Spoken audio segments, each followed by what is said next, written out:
Hello viewers, welcome to மூக்குக்கு மனம் நாக்குக்கு ருசி சேனல். இன்றைக்கி நம்ம நெத்திலி கத்திரிக்காய் போட்டு மொச்சை போட்டு குழம்பு பண்ணிக்க போகிறோங்க. ரொம்பவும் சுவையாக இருக்கும். அதுக்கு வந்துட்டு கடாய் வச்சுக்கிட்டு ஸ்டவ் ஆன் பண்ணிக்கிட்டு எண்ணெய் விட்டுக்கிட்டேங்க.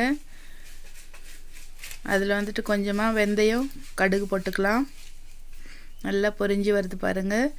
இந்த நேரத்தில் நல்லா வெங்காயம் கட் பண்ணி வச்சுருக்கேன், அதையும் கருவேப்பிலையும் போட்டுக்கலாம்.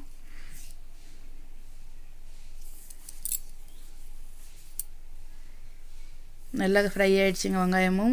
அதில் வந்துட்டு ஒரு 2 தக்காளி கட் பண்ணி போட்டுக்கிட்டேன். இதை நல்லா ஃப்ரை பண்ணிக்கலாங்க. தக்காளி நல்லா கரையிற மாதிரி நல்லா கரைஞ்சி வரணுங்க. அது குழஞ்சி பாருங்க, இதுவும் நல்லா வறுத்துப்பட்டாயிடுச்சு. இப்போ வந்துட்டு இதில் வந்து தனியா பொடி, மஞ்சள் பொடி, மிளகா பொடி போட்டுக்கலாம்.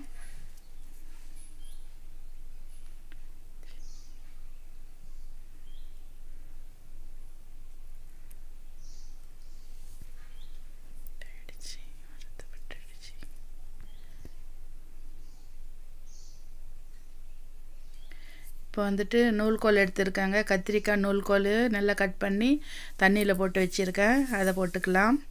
நம்ம வேணால் முள்ளங்கியும் போட்டுக்கலாம் இதில். சரி, நூல்கோலும் முள்ளங்கியும் வேணால் வரும், கத்திரிக்காயிலையும் செஞ்சுக்கலாம். இதை நல்லா ஃப்ரை பண்ணிக்கிட்டோம். இதில் வந்துட்டு புளி காய்ச்சல் ஊற்றிட்டு இருக்காங்க. புளி வந்துட்டு ஒரு எலுமிச்சம்பழம் சைஸுக்கு எடுத்துருக்கேன்னா, நமக்கு குழம்புக்கு நமக்கு எவ்வளோ தேவையோ அவ்வளோ புளி விட்டுக்கலாம்.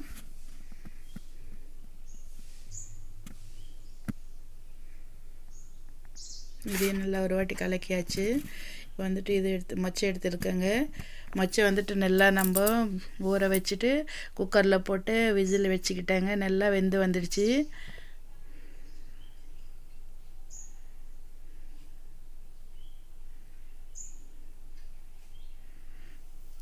பாருங்கள் எவ்வளோ நல்லா வெந்து வந்திருக்குன்னு சொல்லிட்டு. இது மாதிரி வெந்துடணும். வாயில் போட்டால் கரையிற மாதிரி இருக்கணும். இப்போ நம்ம வேக வச்ச மொச்சை எடுத்து நம்ம குழம்புல ஊற்றிக்கலாம். தண்ணியோடு சேர்த்து விட்டுக்கிட்டோம்னா தண்ணி ரொம்ப சுவையாக இருக்கும்.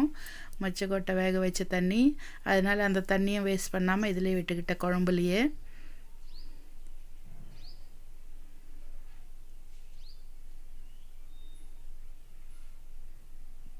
இப்போ நல்லா ஒரு கலக்கிக்கலாம். இப்போ வந்துட்டு நெத்திலி இது மாதிரி நல்லா வாஷ் பண்ணி வச்சுருக்கேங்க. வாஷ் பண்ணி தண்ணியிலே வச்சுருக்கேன், அதை எடுத்து இப்போ போட்டுக்கலாம்.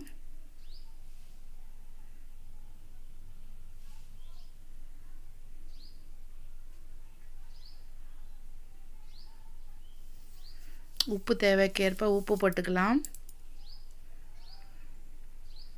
நல்லா எல்லாத்தையும் ஒரு வாட்டி இது மாதிரி மிக்ஸ் பண்ணிக்கலாம்.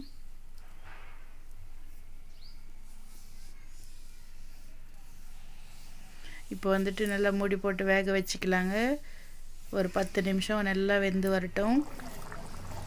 நல்லா வெந்து ரெடி ஆகிடுச்சிங்க. நமக்கு நூல்கோல் போட்டு கத்திரிக்காய் அந்த மணமே ஒரு சொல்ல முடியாதுங்க, அவ்வளோ நல்லா இருக்குது. கருவாடுனா சாப்பிட்றவங்களுக்கு உங்களுக்கே தெரியும் எப்படி இருக்குன்னு சொல்லிட்டு.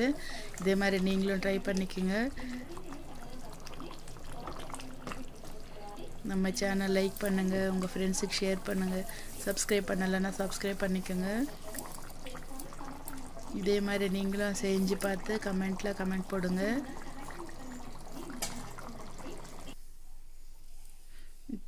இப்போ நான் சாப்பிட போகிறேங்க. இதே மாதிரி செஞ்சு நீங்களும் சாப்பிடுங்க. ஓகே வீவர்ஸ், பாய்.